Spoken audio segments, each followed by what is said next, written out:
Hey guys, I'm up here in a little abandoned place called Six Gun City in the hills of Kentucky, Cumberland Falls. I'm going to be taking a little walk, me checking out the sights here. This place was apparently a tourist attraction at one point. I don't know if they ever really got it off the ground. You'll see up here there's a chairlift because the road up here isn't very accessible. Kind of hard to find the place. But I don't think it was ever in operation. So it's kind of curious how places like this end up abandoned when they were modeled after places that have been abandoned a long time ago. Kind of funny how that works. But anyway, today I want to talk a little bit about where I'm going and how I got to where I am. Something that caught my attention recently was a video by a channel called Gooby and Dooby. The guy was an MIT educated neurosurgeon, and he did spine surgeries. So basically, he was working in this for 20 years, I guess, education, and he worked in the field doing spine surgeries. And the thing that really got to him, or it started to eat at him, was that he thought he was in it to help people. You can see the chairlift there, it's abandoned. He thought he was in it to help people, you know? And then later, he kind of found out what many of us, I think, have known all along, which is that the healthcare system is designed to profit off of people. And the way that they do that is by basically keeping people sick, because if you make them better, you're working yourself out of a job. Because, you know, he did these spine surgeries, and sometimes they helped, sometimes they didn't, but the things that actually helped people after he worked so long and found out what was actually making people better, because they would often get better before the surgery, was that they would actually change their lifestyle, and that did the trick. They didn't even need the surgery anymore. And it's kind of like his whole life was the lie, you know? So I want to talk about kind of whether or not this is indicative of a midlife crisis. So am I having a midlife crisis by wanting to, leave the country? And people ask me why I come to places like this, alone. Hey, why do you come all to these places where there's nobody there? And well, for one, I find it interesting. Another thing, I don't like spending money. But I have to take a risk every now and then, so I spent the money on gas to drive down here. And that's another element of the thing I'm talking about, which is that it's so hard to live in American society anymore. I just feel like I'm spinning my wheels for that paycheck. And it's so hard to relate to people because, I try to get out there. I put myself out there. But I don't know, maybe it's my fault. Like, I've pushed a lot of people away when they start to care about me.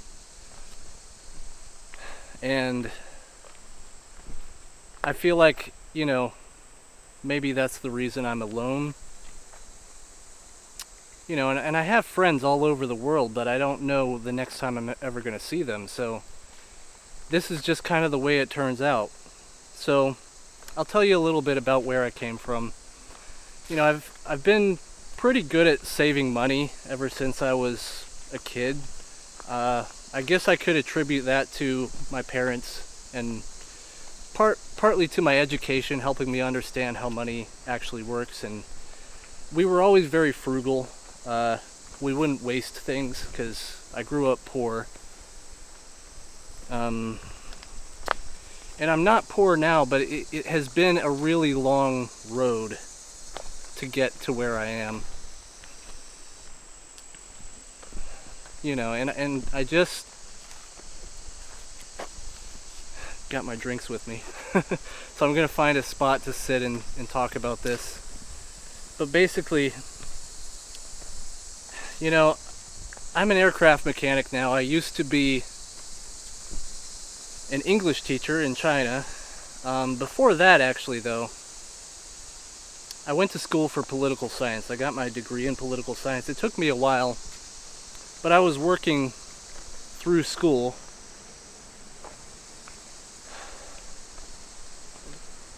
You know, I had usually minimum wage jobs. I was a driver delivering newspapers for a while. And I kind of got sick of, you know, just life in America. Or, you know, I felt that there was more out there if I could escape. So I heard about this opportunity to teach English, and that's basically all you can do if you move to a place like China, which is where I went, Beijing, China. So I moved over there. I taught English. I learned some Chinese in the process. Met a lot of people, a lot of past girlfriends.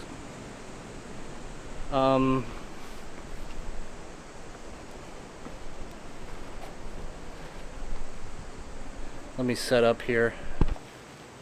So, I'm hiking alone, which is generally something you shouldn't do, but I haven't gone far, so I can't see the falls here, but I can hear them. Maybe you can too. But it's nice to get out. I just like to get out and be by myself in nature and kind of connect with God a little bit. This, what you would call the spirit of God, or like, if you're a secular person, you might call it just the reality of the world we live in. But it keeps me grounded. So basically, once I went to China, and by the way, you know, I've been to the Philippines and other places like this, so I wanted to give a shout out to my partner, Filipino Visa.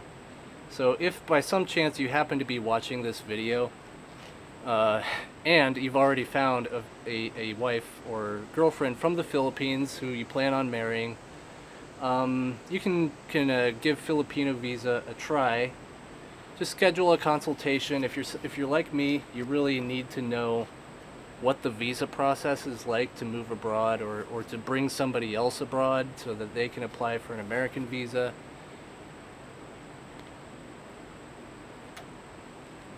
Usually it's the fiance visa. So if you have a fiance, I would recommend just going to FilipinoVisa.com and scheduling a consultation. They'll walk you through the process and help you out with everything. So, on to my story. I was in China, and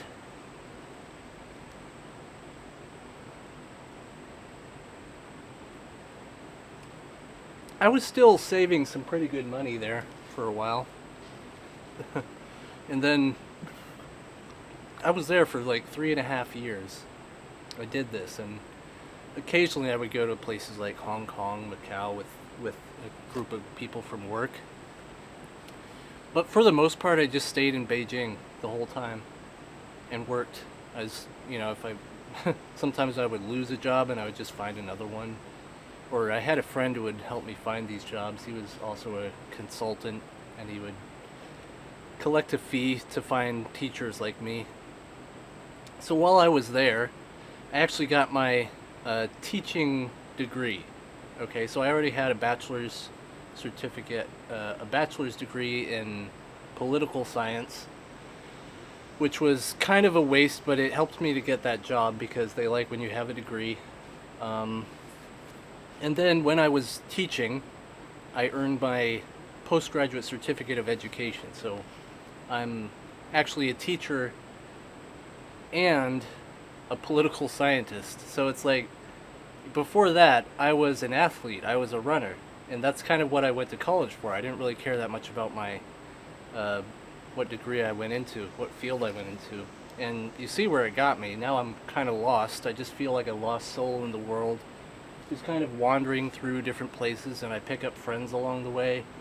And one way or another, I end up leaving them. So it's kind of it is a kind of emotional thing at times to think about the path I've been down, and the opportunities that I've wasted. But it's like, at this point, I can't keep living life like this in American society, which I feel is just so overprotective and so way too convenient and comfortable.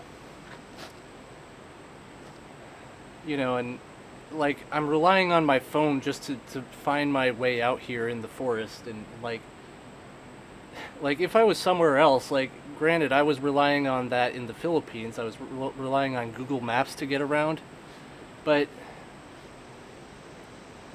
it's not really reliable. That's the thing. Here, it's always reliable. In places like the Philippines, it's not always reliable. But we're so dependent on the system. Our lives are basically propped up, and we're so comfortable. And it's just a product of the wealth that our previous generations acquired for us, that now we don't have to do anything with our lives. And we feel like the best way through life is to be more comfortable, which we've already, in terms of the whole world, we've already achieved that pinnacle. We're the most comfortable society ever in existence, And, if you think about it, that always fails at some point. But, I don't know when or anything like that. It's just... But that's why I don't really feel attached to this place, to America. Even though I make my money here, and that's the thing. I went to China, and I kind of got tired of being taken advantage of. They would kind of cheat you out of money unless you were going to stay with them forever, basically. Money that was in your contract, which actually didn't mean anything because you didn't have any legal rights in China as a foreigner. But anyway, I came back here, I started making better money, and that's kind of what I've got into my current field, which is aviation maintenance. So I fix large aircraft, Boeing 767s. And, at this point in my life, I've been doing this for 3 years now, and, just the last 6 years, ever since I got back from China, have been so tumultuous, and it's like, what am I doing with my life?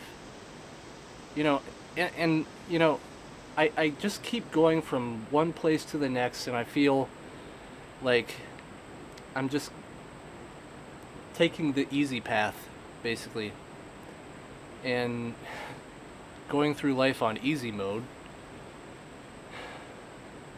when really that's not the way I don't feel like that's the way I'm meant to live. And anybody, if I believe, if you're a Christian, then or you don't have to be, but if you are, you would want to please God, and to do that you have to do things that are difficult. For me, I feel like now at this point in my life, I'm making the money that I kind of wanted to make when I got back, because I was so desperate.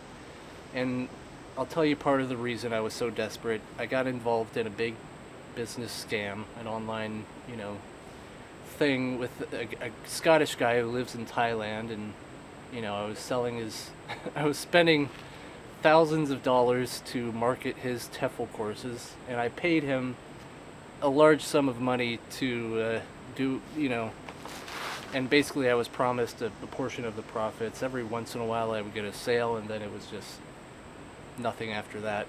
Basically just to string me along and say, well, you got something, right? So it, needless to say, it was all a scam. But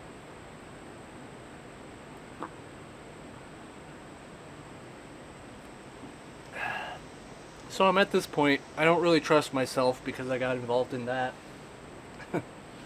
and maybe that has something to do with the reason I keep pushing people away in life, and just feel like I'm adrift in the world, you know. But it's like, what do I do at this point to really change that? I mean, I've got the money, and I'm making decent money. I don't want to teach anymore. You know, which I guess technically I could go back to that. I do want to go back abroad, but I don't want to teach anymore. So it's like I'm dependent on my place of origin for earning my money, but I just don't want to be here. I don't feel like I'm attached to this place. I don't feel like I'm proud to be American.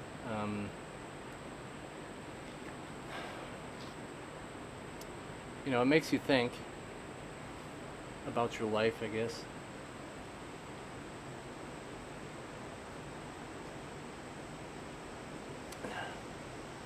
So, anyway, I'm guessing this is kind of what a midlife crisis feels like. The good thing is that I kind of spotted it coming. I'm only 35 years old, so I mean, I've got some time, but it's like I'm trying to see it coming. I'm trying to ease myself into it. And a lot of what people do when they hit a midlife crisis, I feel, is they don't know how to.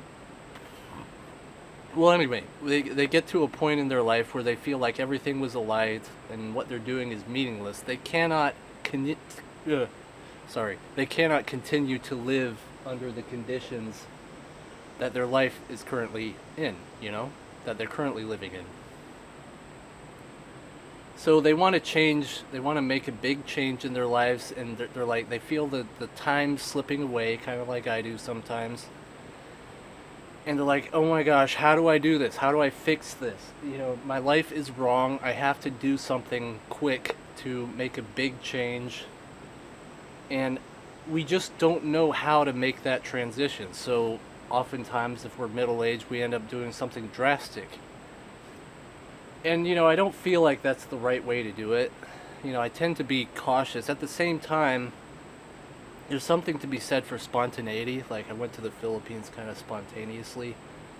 And you'll learn a lot more by doing than by thinking about things. Because you can think yourself into a hole that you'll never climb out of. But if you want to experience a big change in your life, I feel like you have to just do something about it. And, you know, you can't just go into it haphazardly. You do have to do some planning. Like, you know, I'm trying to save my money until I feel comfortable at a point where I think sometime around next February I can take a big trip, you know, go explore some of the places I've wanted to see in the world. And if I want, I can probably come back, you know, unless something major happens in the industry that I wouldn't be able to work or make the kind of living that I do now. But, you know, I have kind of a plan, whereas before I just kind of felt hopeless and lost. You know, I feel like I'm taking the steps now to avoid doing something drastic to, you know, fix my life. And in the long run, I feel like that's going to end up being healthier for me. Because I do need to change something. I don't think I can keep living this way. You know, where just, it's so hard to do anything in American society anymore. Like, even driving down here, I'm always overanalyzing the, you know, the costs associated with driving, or, you know, even going anywhere. Like, one day I went to the park and, like, I have to drive there. Like, is there any public transportation? Is there a bus that doesn't take a ridiculous amount of time to get there? No. Is there a taxi? There's no taxis anymore. Are you kidding? Is there Uber? That's expensive. Parking. There's no buses, trains, nothing. I have to drive. I have to take the risk of being on the road, risk getting in an accident, whatever, and then parking when I get there is $20 just to walk in the park. You know, and I get there and I'm like, why am I doing this? I'm just walking around.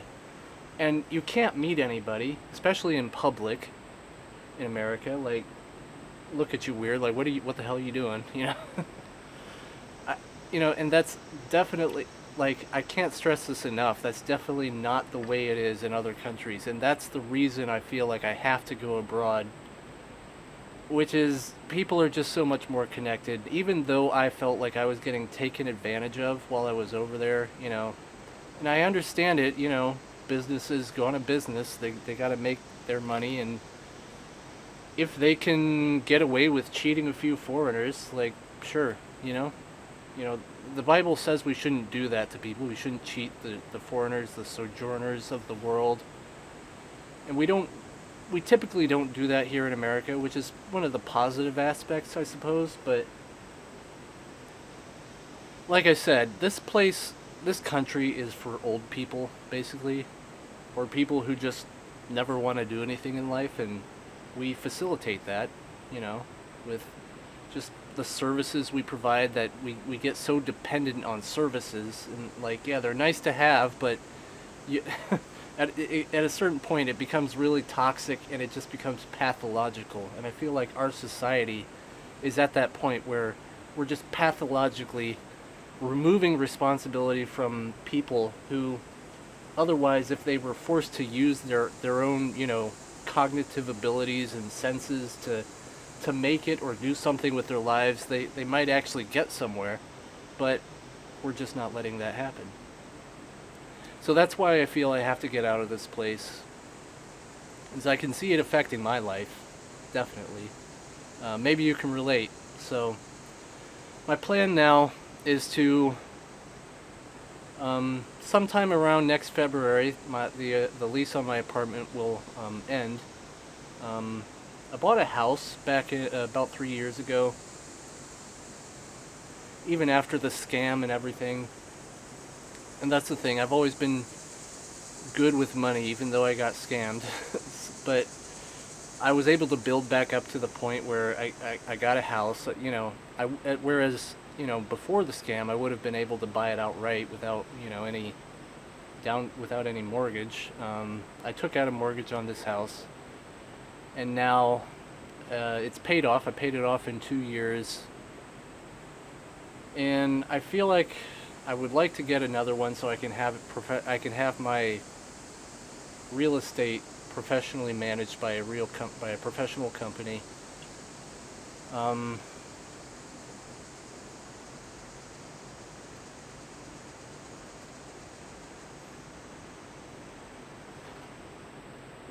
It's getting a little warm. Still good though. It's one of my guilty pleasures here.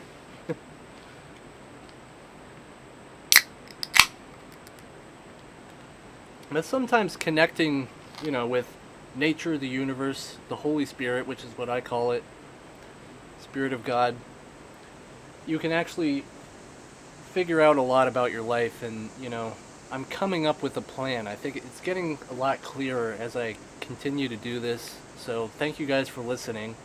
Definitely. I plan to go abroad at some point. Just explore some of these places that I haven't been to yet. And I'll give you guys updates on my financial situation, and just kind of give you an idea of the plan. So if that kind of thing interests you, you might want to stick around. Subscribe to the channel, and I'll keep making videos about my progress toward this goal that I have. I think I'm going to take like 2 months, a good 2 months, to travel around and go to different places.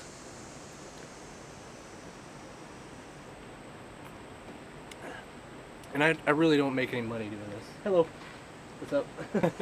Do you guys come by the city, or the Six Gun City? We came the other way. Oh, okay. So you came uphill. All right. There's a little abandoned town. Did you know about that? Right up it's like up the trail. You walk by it past a tower, and it's like a Western themed town, lining the side of the road, and it's like it's all abandoned, you know. But How far up there is? just like a quarter of a mile. I don't know, even maybe less. Yeah. Yeah. I kind of went there for that, and I ended up out here, you know, just listening to the falls and like talking to the camera about something. Is it pretty flat going back that way? Oh yeah, yeah. You're pretty much at the top here. Yep. It's a pretty good view. Yeah, it's beautiful out here. And so we're in awe of all the trees.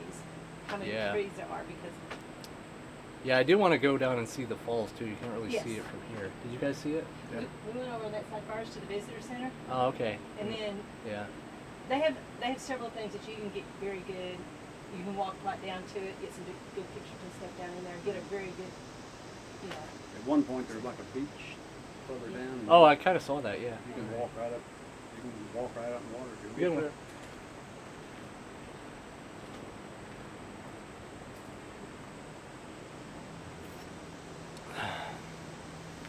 Well, that's kind of a good conclusion to my topic today.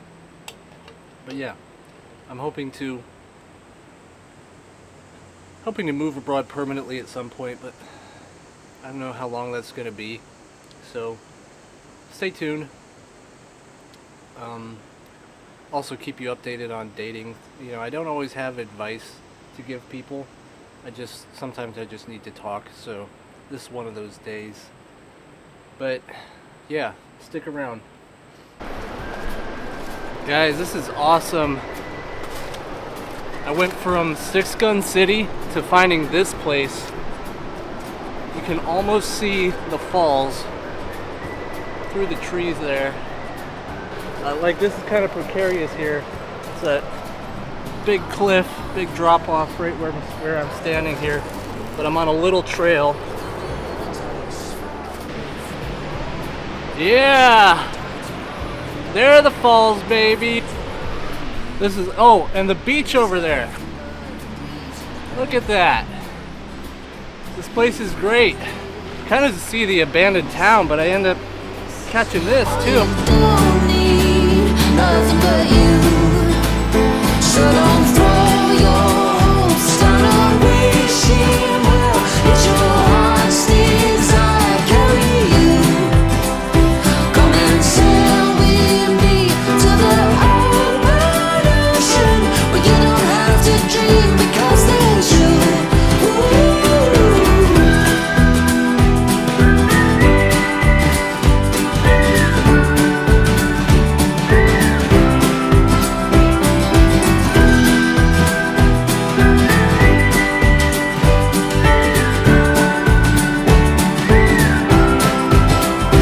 Nothing around us, just flames in the fire.